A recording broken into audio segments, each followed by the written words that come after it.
Hello, Eop, hoi. We are Renee and Gabby, a Dutch couple who moved from the UK to Portugal in 2023 in search of a better life-work balance, a more sustainable life, and the kind of weather that allows us to spend more time outdoors.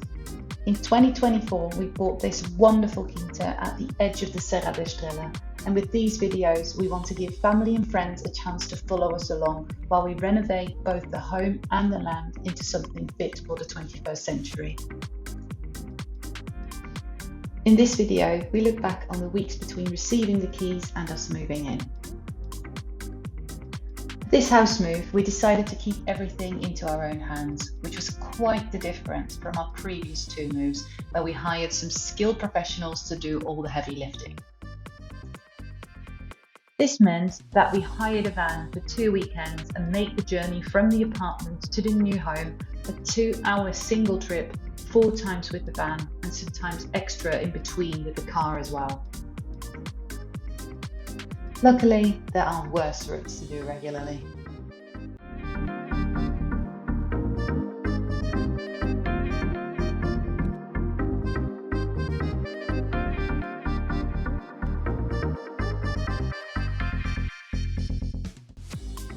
One of the first things we had to do was make sure we would not lose our then rental deposit.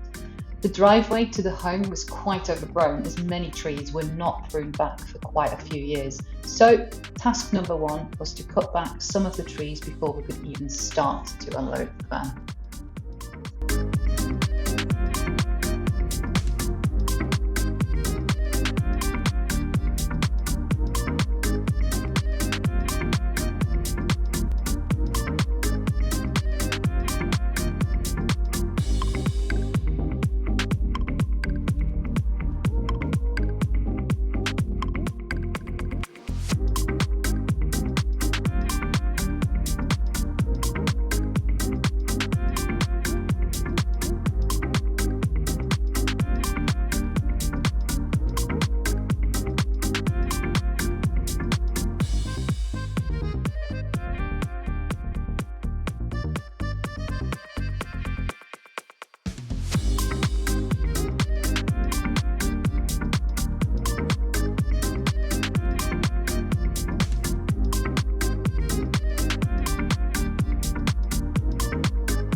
We didn't take into account all the pruning rules for this one, and we'll do better once we get to actually tending to the land.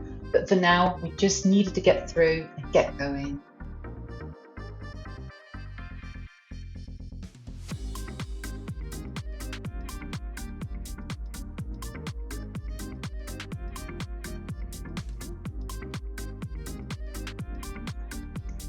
Even though you could say this is our dream home, there are some downsides perhaps to it. One of them being that the living area is on the first floor. And in the case of moving things, that meant everything not for DIY or things for outside needed to be hauled up those flights of stairs you see here. And in some case, for those things we don't anticipate needing until we complete the renovation, another flight of stairs up to the attic.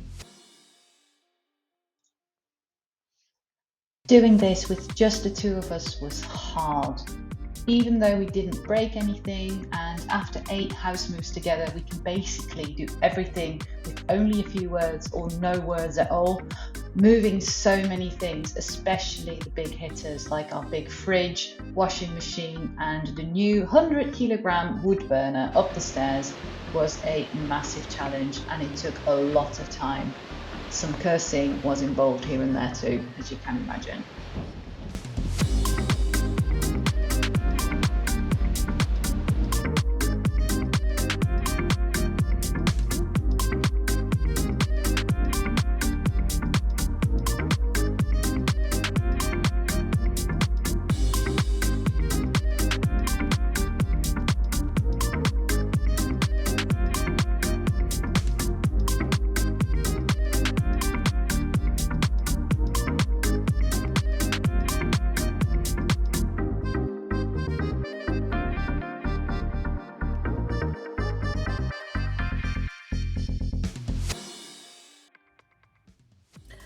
So I'm currently sat in the car in the dark, waiting for Renee to return with the rental van after I've parked the car like an arsehole for about an hour in between two cars holding up two spots.